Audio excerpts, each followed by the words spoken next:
Hey everybody, I'm Not Great, and since we finished the Elden Ring DLC, it's time to give it a good old review.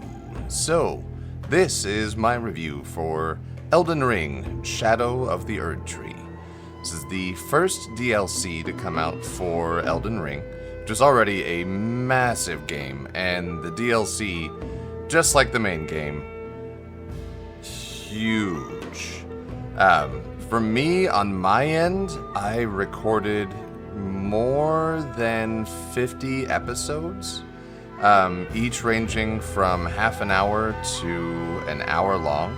So on my end, with the level of exploration that I did, I clocked in at about 30 hours in this DLC, 5 of which were against the final boss of the DLC.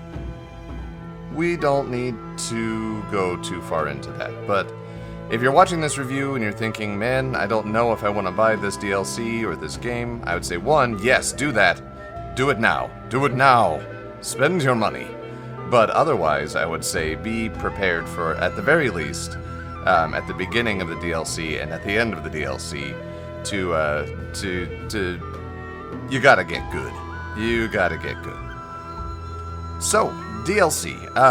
This DLC, the main story here is Miquella, who is one of the children of Marika, is not in the Lands Between like everybody else. He is in the Land of Shadow. And you come here after interacting with another NPC in the main game who has a very unhealthy obsession with our friend Miquella. And you're invited to follow in Miquella's footsteps, and you come across crosses all around the world that are, bits of Miquella that he left behind. They, as Miquella is not a he or she. Miquella is both and neither at the same time. So that's nice. That's neat. Along the way, you learn things about Miquella and what Miquella is trying to accomplish, culminating in the end with the murder of Miquella, kind of, sort of, indirectly. Whenever you come into the DLC, you get... Well, we'll get to that later. My quick feelings on the DLC at large are that it is an homage to every From Software Souls-like game and kind of Souls-like game that they've put out. So you've got elements of Sekiro in here, you've got elements of Bloodborne in here, you have, of course, got lots of Dark Souls in here, and they even added in some brand new mechanics and brand new things that weren't in the base game, which is cool as shit.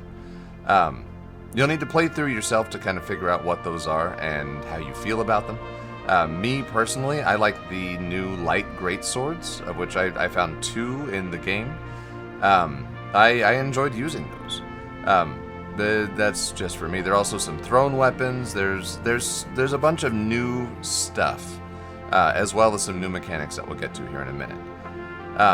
Going down the list of the things that people look for in games, one, we've already gone over the DLC length. So if you're looking for content density to justify a purchase, I would say that Shadow of the Erdtree definitely meets that threshold. Like, even if you are not like me and weird, and you want to just, follow the path of grace from one to another, you're still probably looking at like 10 to 20 hours, depending on your skill level, and, how many times you give in to the temptation to wander off the beaten path and go and explore some new area that maybe you found a secret pathway to. Another thing people look for is graphics, and if you enjoyed the graphics of Elden Ring, then you're really going to enjoy the graphics of Shadow of the Erdtree. The environments are a lot more varied. The color palette is just wide open. You'll find places that are the traditional, like, kind of gold tinges that you saw in most of the base game Elden Ring. You'll find areas that are full of deep purples and blues. You'll find areas that are full of just like multicolored flowers everywhere. And it looks like a beautiful spring day in a meadow until someone tries to murder you. There's a lot. There's even a water temple. And the water physics and the water temple, it looks brilliant. Now, there are some times where there are some minor graphical glitches, but overall for graphics, I'd say if that's one of your things, and you're not looking for some kind of like a neon rave sort of game, this is a good one to consider. Sound-wise, you're looking at, some pretty good boss tracks. Nothing especially stands out sound-wise, but Souls games and From Software in general, they use a lack of sound to punctuate when the sound happens. So whether it's boss music, whether it's something that you hear off in the distance, whether it's one of the little scarab mobs that give you items and special abilities and stuff whenever you kill them. They're well used, but it's nothing to it's not gonna win a Golden Globe or whatever the sound Grammy. There we go. And I don't follow award shows, but you get the idea. It's not gonna win any incredible sound awards. I don't think it deserves to, but sound is well utilized in the game. Gameplay is where you're going to see I would imagine that most people look for gameplay to be the make or break for their Elden Ring and their Souls-like experience. Because Souls games, it is important that they look a certain way, but you're playing a Souls game for that Souls feel, for that live or die kind of anxiety-inducing. Am I going to get back to my runes? I just died over here, and I almost died 50 times before I got there. Am I going to lose everything, or am I going to come out on top just from, regular world exploration? So and to help set things aside, and this is a great thing, in my opinion, it's a great thing that they did, is you have a new sort of background leveling system. I believe it's called the Shadow Tree level, and there's another level for your summons, your ashes. And they, regardless of the level that you come into the DLC at, you have to collect Shadow Tree fragments and these other fragments, these spirit fragments, to increase your combat abilities and to increase the combat abilities of your ashes that you summon into combat to help you when you can. It sets everybody at the same point at the beginning of the DLC, so it doesn't matter if you have played the game once or twice or 100 times or never before. If you walk into here, you're walking in like you are beginning a brand new Souls game. And you pick up these fragments and they help increase your combat abilities. And you kind of scale up the more that you get and the more that you level up in this system. There's more growth from the base game, like I said, with the weapons like the light greatsword. I was particularly fond of. The new Ashes of War are a lot more flashy and artistic and involved than I think that they were in the base game. It's not just this is a special kind of hit.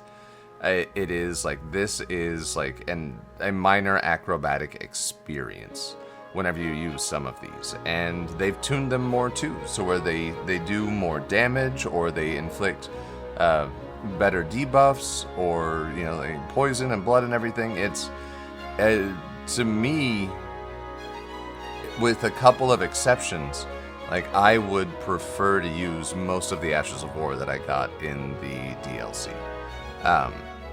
It was just, it's a lot different, and it's, in my opinion, it is a better experience for it. And then, like I said, the new weapon types and stuff like that. map navigation is a lot different than the base game. As you look at the map whenever you come in, and you've only got like the first main area, and then as things open up, it's like, oh, okay, there's 4 or 5 different areas in here, 4 or 5 different maps that we can get. Just getting the maps to those areas, like, is a huge boon whenever you are exploring. But the overworld map is not going to tell you a damn thing about how to get to certain areas of the DLC. And for that, the only thing that you can do is raw exploration. And just, go to town and explore every nook and cranny, every place that you can jump up, every place that you can drop down.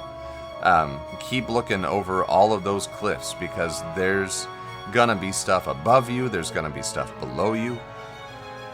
There's a lot, and they don't make it like the base game where it's just like, okay, like there's still kind of that linear element to the base game where you start off and okay, and then you move up into Altus, and then you move up into the thing, and then there's a couple optional places where you can go.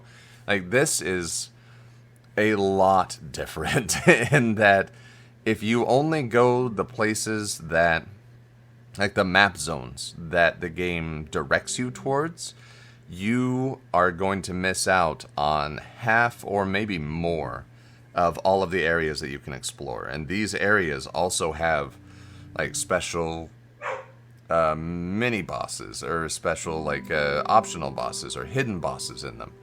That's my dog. That is just it's worth giving it a shot. So, long story short, you want to explore, because if you don't, you're going to miss out on a lot more than if you chose not to do very deep exploration in the base game. Hey, this is a DLC about exploring, and to that end, it is a very non-linear DLC compared to the base game.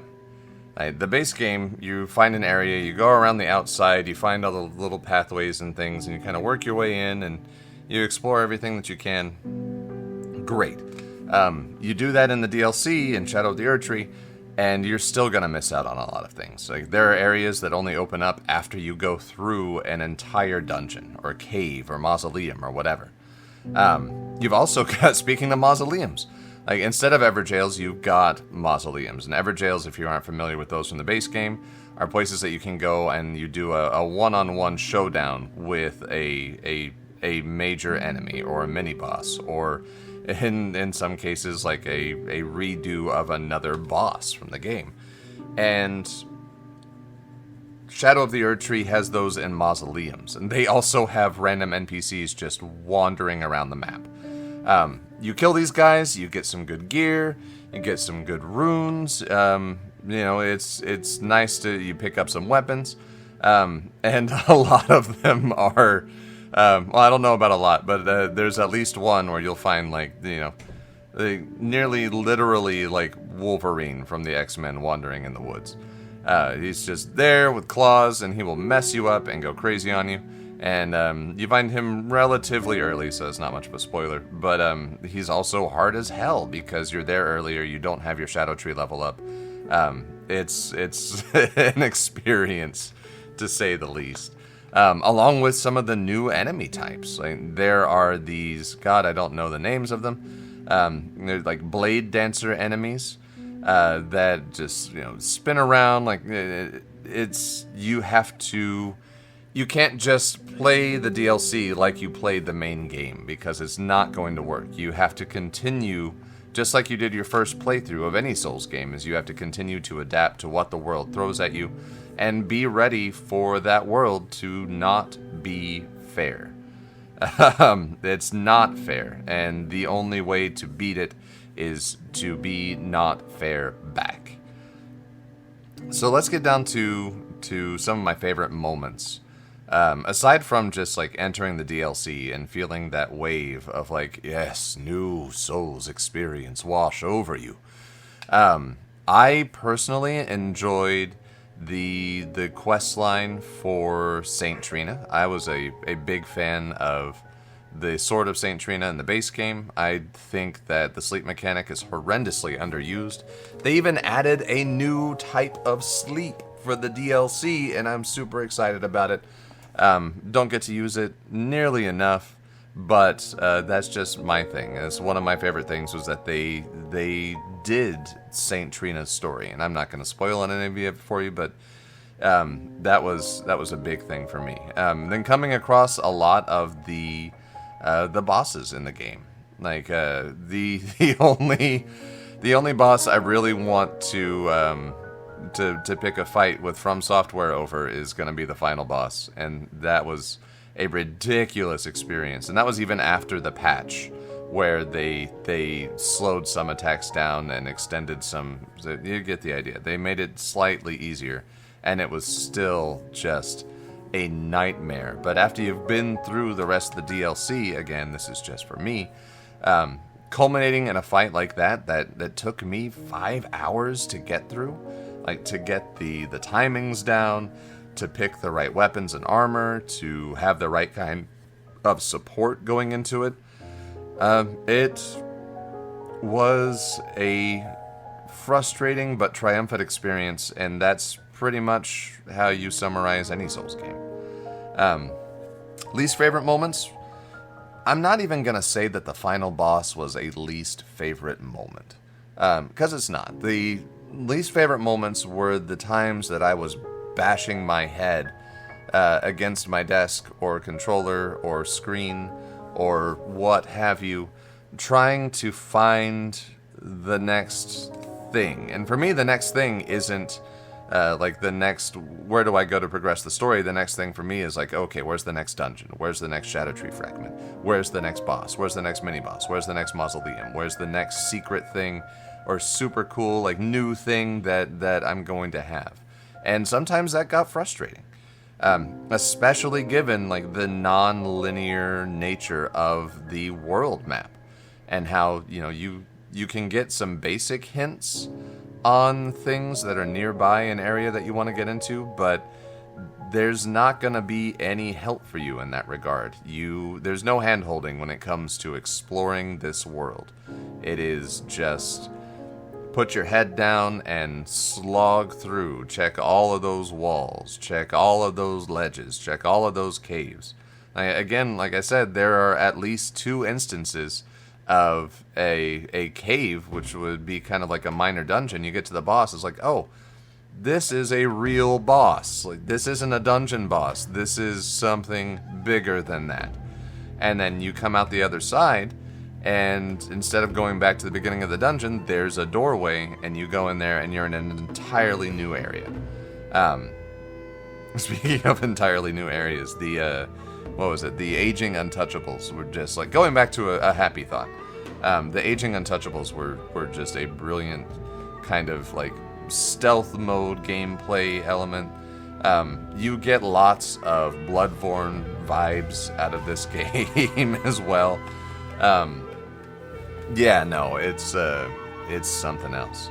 So that's my thoughts on the Elden Ring DLC. It's not thoughts that you need. There are other people out there who are going to spend way more time putting their thoughts together. This is all extemporaneous. I've got kind of a little bit of a cheat sheet in front of me telling me, it's like, all right, do the summary, do the feelings, do the graphics, the sound, the gameplay, all that stuff.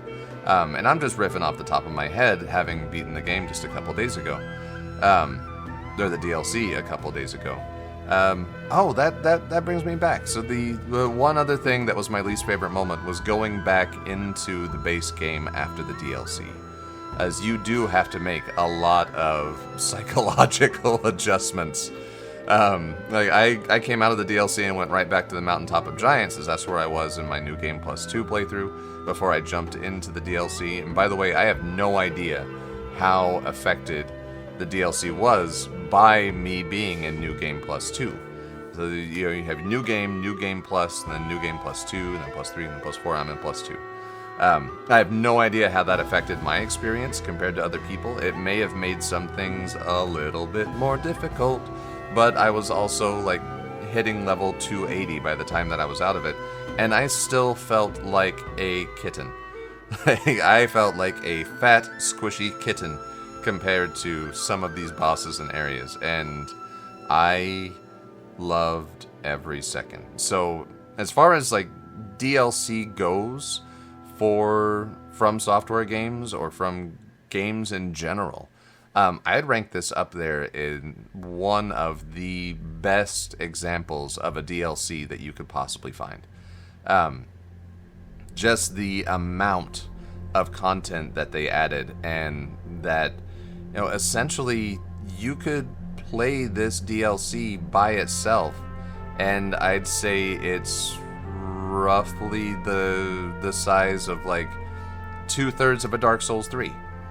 Like that is how it feels, just without the Dark Souls kind of linear aspect to it. It's a non-linear 2/3 of Dark Souls 3 in like content density and length and just enjoyability.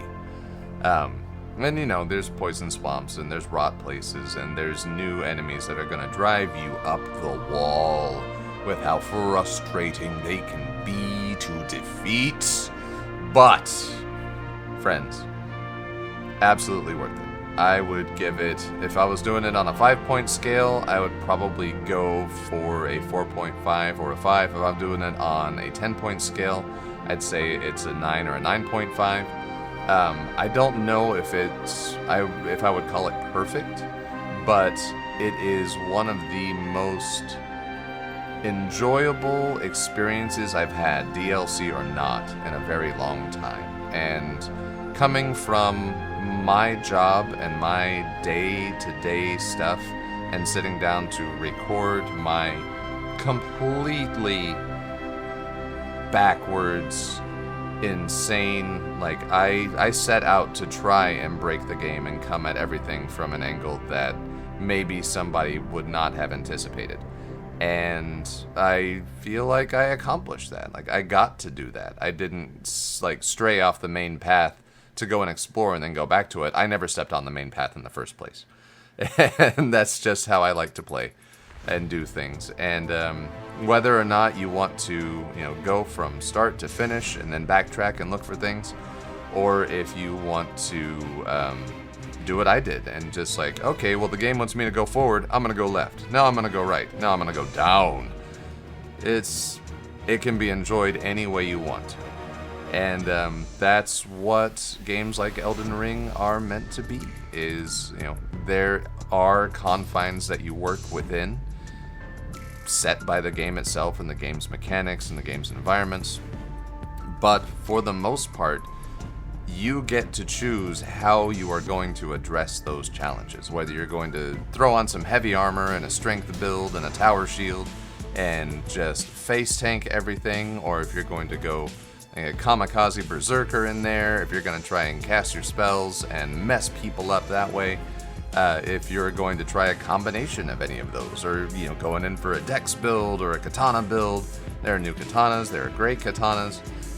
There's something here for every play style, and no matter what you choose, if you are new to this kind of gameplay, no matter what you choose, you're gonna start out sucking, and then you're going to bash your head against the game until you get better.